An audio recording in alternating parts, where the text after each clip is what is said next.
2014년 6월에 커티스 스캐퍼티 주한미군 사령관이 미국 국방부에 사드의 한국 배치를 요청하면서 사드 배치에 대한 논란이 시작됐습니다.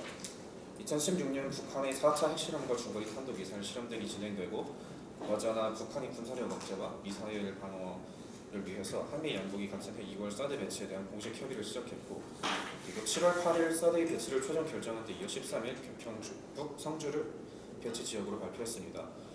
그런데 주민들의 거센 반발과 중국과의 외교적인 압박에도 불구하고 2017년도 3월 7일부터 한미 군 당국은 사드의 한 번 더 전기를 시작했다고 공식 발표했고, 2017년 4월 26일 사드의 일부 핵심 장비를 경북 성주 골프장에 배치하였습니다. 배치 과정에서 많은 논쟁이 있었고, 게다가 이번 주 화요일 5월 30일 사드 4개가 추가 반입된 사실이 보고 누락되었다는 사실이 알려졌으면서 사드는 엄청난 논쟁을 야기하고 있습니다. 아직 사드의 배치가 완료되지 않았고 배치를 시작한 초기 단계인 만큼, 또한 국가의 안보가 달린 심각한 문제인 만큼, 그리고 사드가 완전히 배치되려면 최소 몇 년간 사용할 무기이기 때문에 토론이 필요하다고 생각합니다. 우선 용어에 대해서 말씀드리겠습니다. 사드라는 것은 요격거도가 최대 40에서 150km, 그리고 최대 사거리가 200km에 이르는 고고도 미사일 방어 체계로, 주로 발사된 탄도 미사일이 목표물에 도착하기 전에 종말 단계에서 직접 타격 방식으로 미사일을 파괴하는 방식입니다. 저희는 사드 배치를 잠정적으로 중단하고 재논의를 거쳐야 한다는, 그러니까 즉 일시정지해야 한다는 입장입니다. 이를 위한 이유로는 첫째, 우선 사드라는 체계 자체의 효용성과 그리고 중국과의 외교 문제, 그리고 사드를 배치를 결정하는 데 있어서의 비민주적인 과정을 들 수 있습니다. 우선 저는 사드의 효용성 자체에 대해서 먼저 말씀드리겠습니다.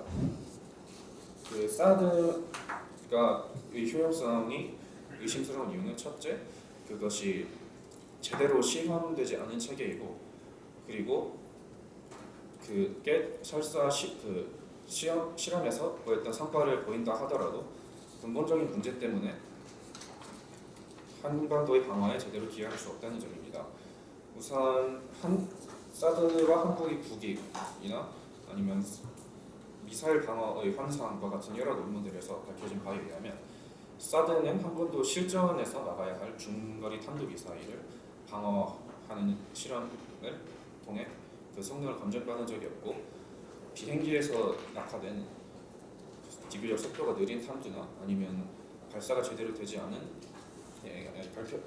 발사 후에 분리가 제대로 되지 않아 속도가 비교적 느린 미사일들만을 상대로 시험을 거쳤고, 그리고 그마저도 이상적인 기상 상황에서 이루어졌기 때문에 실제 중거리 탄도 미사일이 발사되었을 때 다양한 눈과 비 같은 기상 요소가 있는 상태에서 그 기능을 제대로 할 수 있다는 것이 검증되지 않았습니다. 네, 여기까지 듣겠습니다. 교차 주장하겠습니다.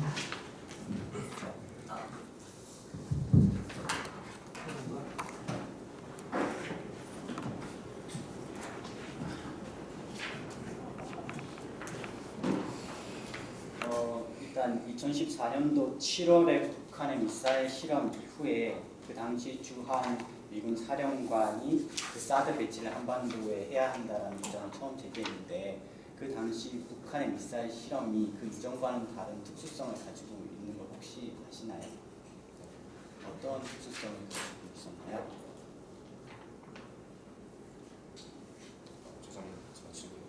제가 말씀을 드리자면, 그 당시 북한의 미사일 실험이 이전과는 달랐던 것은 일본이나 괌 기지 등 비교적 긴 거리를 염두에 둔 북한의 1300km 사거리를 가지고 있는 노동 미사일을 고각도로 발사했다라는 점에서 특수성을 갖습니다. 고각도로 발사를 하게 되면은 그 이전에 북한의 주력 무기인 장사정포나 광사포와는 다르게 고각도에서 떨어지기 때문에 높은 고도에서 같은 방어를 할 필요성이 제기되어서 고고도 방어 체계인 사드를 배치해야 된다는 필요성이 제기가 됐는데, 그렇다면은 군사적인 효용성이 큰 거 아닌가요? 그렇기는 만약에 사드가 고고도에서 제대로 방어를 할 수 있다는 사실이 검증되면 그렇지만 우선 실험 과정의 문제 때문에 그 고고도에서 방어가 효과적으로 이루어질 수 있다는 보장 자체가 아직은 없고 또 시간 부족으로 있겠지만 사드 배치한 지역 때문에 수도권에 대해서 제대로 방어가 이루어질 수 없다는 것이 제 입장입니다. 네, 여기까지 듣겠습니다. 자, 반대 1의 인용이 3분 동안 진행됩니다.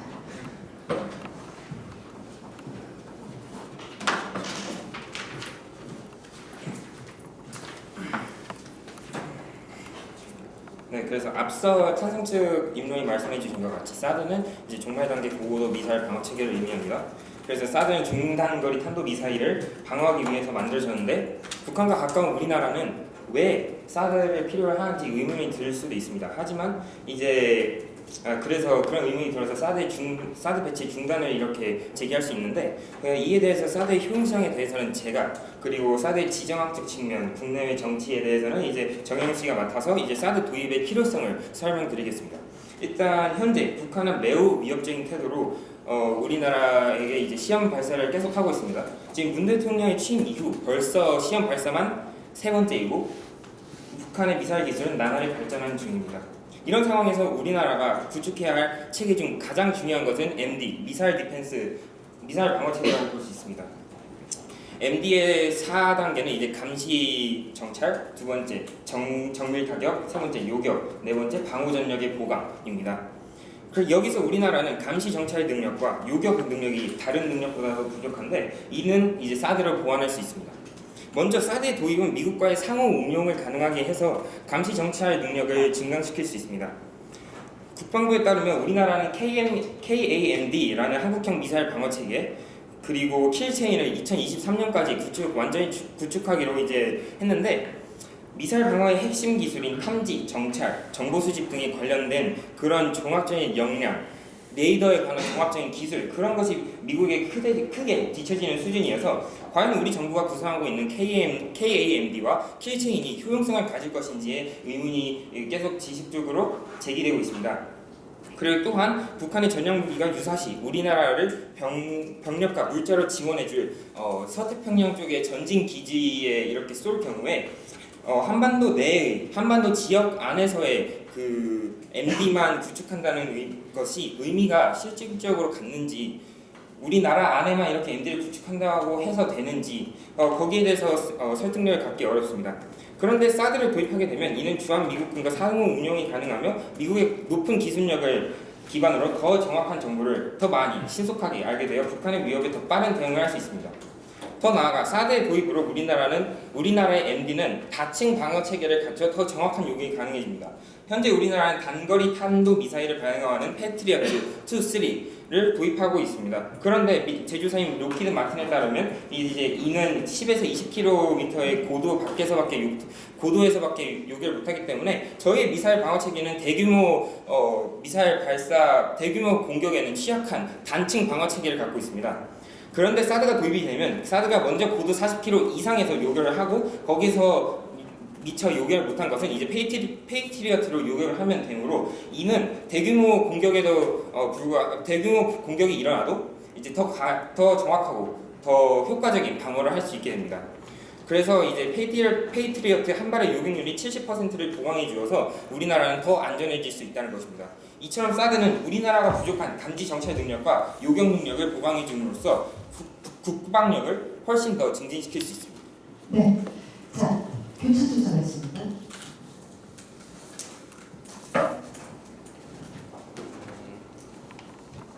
지금 페이트리어트의 방어 범위가 어느 정도 되는지 아시나요? 페이트리어트 방어 범위는 이제 사드의 200km보다 훨씬 못 미치는 정도입니다. 그러면 수도권의 면적이 어느 정도 되는지 수도권을 어느 정도 그 경기도까지 포함해서요. 근데 그 정확히는 잘 모르겠습니다. 어떻게 되나요? 대략 만 제곱킬로미터가 넘어가니까 네. 만약에 성주에 사드가 배치된다면 성주에는 사드와 함께 연동된 패트리어트가 구축이 되어 있는 것인가요? 패트리어트는 일단 성주에만 있는 것은 아닙니다. 지금 그 주한미군 그쪽 기지에 있는 그런 부분에 이렇게 돼 있고, 일단 수도권 방어에도 수도권 방어를 하기 위해서는 이제 뭐 사드 그러니까 중단거리 미사일인 그 노동을 발사를 못할 것입니다. 왜냐하면 수도권에는 이제 예를 들어 이제 그거를 발사하려면 이제 주로 핵탄두 그런 거를 해서 이제 쏘는 것일 텐데, 그렇다면 이제 핵의 그런 그 방사능 그것 때문에 수도권에 직접 요격을 하면 오히려 그건 북한한테까지 피해를 주기 때문에 그쪽으로 수도권에 직접 타격하는 것은 말이 안 되고, 스커드 같은 것은 이미 그 수도권 부근에 배치되어 있는 패트리어트로 인해서 다 강화가 가능합니다. 네, 여기까지 듣겠습니다.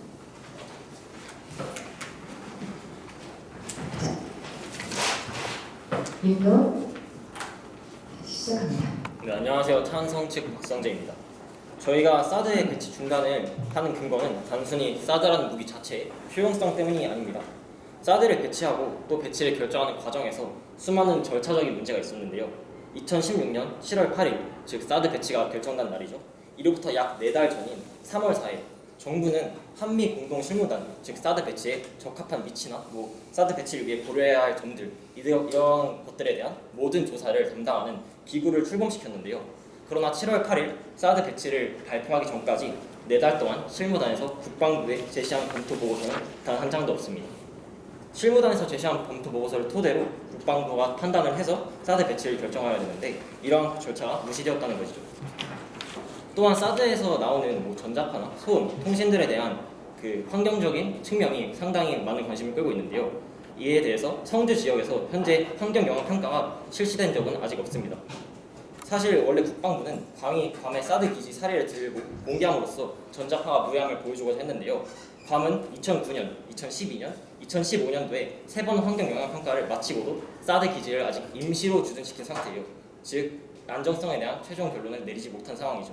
이러한 상황에서 환경 영향 평가를 생략하고 사드 배치를 결정한 것은 상당히 엄청난 불속이라고 할 수 있습니다. 게다가 사드 배치 과정에서 문제는 이것뿐만이 아닌데요. 배치 지역인 성주 지역 주민들의 의견이 철저히 묵살당했습니다. 사드의 성주 배치가 결정되자 성주 주민들은 사드 배치를 반대하고 수많은 시위를 벌였는데, 이를 모두 무시하고 2017년 4월 26일 새벽 4시 45분에 인적이 드문 틈을 타서 정부는 일방적으로 사드 장비 반입을 강행하였습니다. 게다가 이번 주 화요일인 2017년 5월 30일경 사드 4기를 추가로 반입한 사실을 국방부와 청와대에게 의도적으로 보고 누락한 사실이 드러나면서 이러한 사드 배치 과정에서의 절차적인 문제점이 상당히 많이 나타나고 있습니다. 이에 대해서 중국 정부는 심한 우려를 표하고 있습니다. 따라서 중국에 대한 경제적인 보고 이런 거에 대한 우려도 다시 커지고 있는 상황이고, 사드 배치가 중단을 하는 것이 불가능한 것만은 아닙니다. 4월 26일 사드 장비가 처음 반입이 되었는데요. 이에 대해서 문상균 국방부 대변인은 사드가 아직 완전한 성능을 갖추고 있는 것은 아니며 아직은 약간 초기 단계이다. 즉 완전한 작전 운영 능력은 연내 구비할 것이라고 말한 바가 있습니다. 즉 배치 초기 단계라는 거죠. 게다가 이 새로운 정부가 출범하고 6월 중순에서 말해 지금 한미 정상회담이 예정되어 있는 만큼 그 전까지 사드 배치 중단 문제를 확실하게 입장을 명확하게 해서 한미 정상회담을 가진다면 사드 배치 중단은 충분히 할 수 있는 문제입니다. 실제로 저희 현 대통령인 문재인은 그 사드 배치 결정 과정에서의 문제를 지적하고 또 이러한 정차의 절차성을 확립하는 것이 문제의 우선순위라고 생각하고 있습니다. 이상으로 발언 마치겠습니다. 자, 경찰 조사를 드리겠습니다.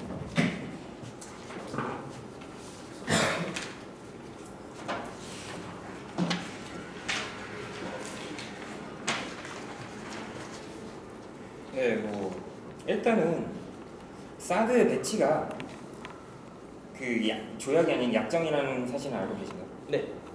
그러면 이제 약정일 때 그 해당되는 그러니까 법률에 대해서 알고 인지하고 계신가요? 거기 약정일 때 해당되는 제가 말해드릴게요. 이제 한미 상호 고위 조약에 따르면 이제 2조와 4조에 의하면 이제 상호 합의를 전제로 주한미군의 그 무기 배치 권리는 이제 미국에 용인된다고 했어요. 이거는 이제 약정 이거는 왜냐하면 사드 무기를 그냥 미국이 그냥 사드 무기를 갖고 온 거니까.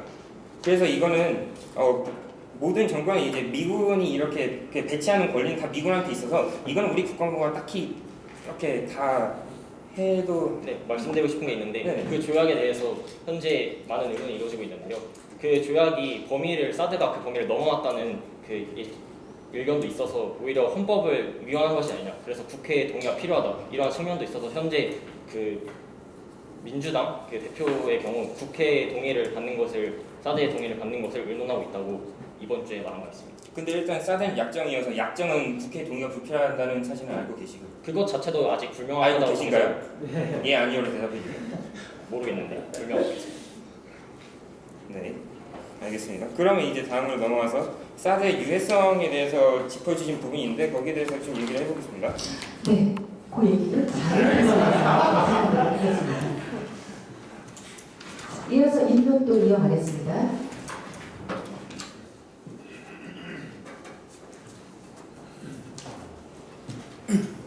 입론입니다. 그 사드 배치는 우리에게 군사적 효용성이 있음에도 불구하고 이렇게 갑론을박을 하는 이유는 기본적으로 사드 배치에 대해서 중국이 강력하게 반발하고 있기 때문입니다. 그럼 중국이 왜 반발하는지를 우선 알아봐야 되는데요. 중국은 미군의 사드가 배치될 경우 그들 안보에 있어서 심각한 위협을 받기 때문에 한반도 내 사드 배치를 반대하고 있습니다. 근데 그것에 대한 논리가 무엇인지는 근거가 굉장히 미약한데요. 일단 기본적으로 사드는 종말 단계에서 미사일을 요격하는 겁니다. 그러니까 상승 단계가 있고 중간 단계가 있고 떨어지는 종말 단계가 있는데 사드는 한반도에 떨어지는 미사일을 요격하는 문제입니다. 그러니까 중국이 우리한테 미사일을 쏘지 않는 이상 중국의 안보가 위협될 이유는 없습니다.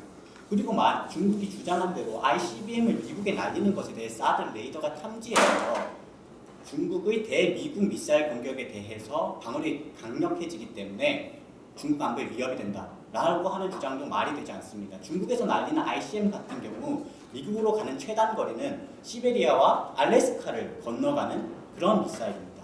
사드의 엑스밴드 레이더의 탐지 거리는 1000km인데요. 이 1000km는 시베리아와 알래스카까지를 커버할 수가 없습니다.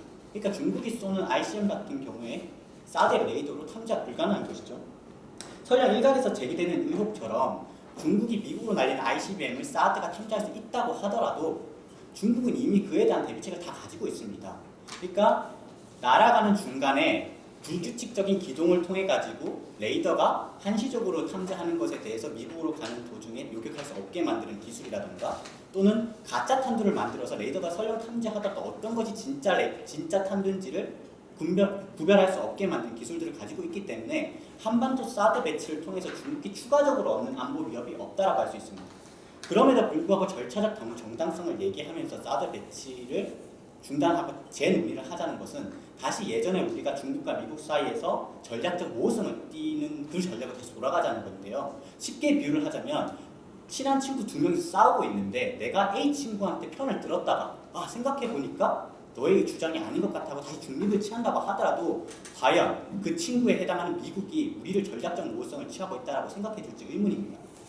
이미 사드가 배치되고 있는 시점에서 다시 사드 배치 중단을 이야기하는 것은 전략적 모호성으로 돌아가는 것이 아니라 중국의 확실성을 의미한다는 측면에서 이미 사드 문제가 어느 정도 매듭이 지어진 이 시점에서 효율적인 전략이 될 수는 없습니다.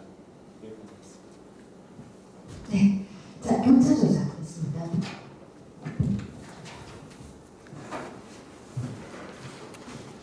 먼저 첫 번째 질문으로 제가 앞서 입문에서 얘기했던 그 사드 배치 과정에서의 절차적인 문제에 대해서는 인정을 하시는 건가요? 아니요, 절차적인 문제에 대해서 인정하지 않습니다. 물론 이미 네, 아니요까지 안 듣고 잘 토론해 듣도록 알겠습니다. 네, 그리고 지금 중국의 경우가 그 사드에 대해서 큰 반대를 표하고 있다고 말씀해 주셨잖아요. 그 이유가 레이더에 의한 이유라고 말씀하시고 있고, 네. 근데 중국의 진짜 속내는 사실 미국이 한국에 대한 군사적인 영향이 커지는 것을 우려하는 것임을 알고 계시죠? 네, 그렇습니다. 그래서 중국과 미국 사이의 정치적 선택의 문제로 치환되는 상황인 것으로 알고 있습니다. 네, 그리고 현재 중국이 사드에 대한 심각한 반대를 표하고 있는데 이에 대한 경제 타력이 우려되는 것은 알고 계신가요? 그런데 경제적인 보복의 그 실효성이 의문입니다. 네, 이에 대해서는 자유토론을 얘기하도록 하겠습니다. 또한 사드에 대한 비용을 현재는 미국이 다 부담하는 걸로 알고 있는데 그 한미 방위 분담금 협정에 의하면 현재 협의된 내용이 2014에서 2018년까지만 적용이 되기 때문에 그 후에 운영비에 대한 재논의를 거친다면 미국이 모든 돈을 내지 않을 수 있다는 거 알고 계시나요? 그렇지 않습니다. 일단 사드 배치 약정에 의하면 10억 달러 같은 경우에는 미군이 전부 부담하게 돼 있고 근데 그거는 배치 과정에서만 그렇고 운영비 측면에서는 재논의를 거쳐서 재 현금도 내야 될 수도 있다는 거 아시나요? 논의를 하면 뭐 그렇게 되겠지만 재 논의를 한다라는 것이 꼭 우리가 10억 달러를 네. 부담한다는 결론에 비결될 수가 그리고 없다고 미국 대통령인 트럼프 대통령이 2017년 4월 27일에 기자회견 중에 돌발적으로 사드 비용 10억 달러를 한국이 부담해야 된다고 주장한 바 있는 거 아시나요? 네, 그에 대해서 미국의 안보 보좌관 같은 경우에 일단은 약정을 고수하겠다라고 얘기한 것도 알고 있습니다. 네. 네.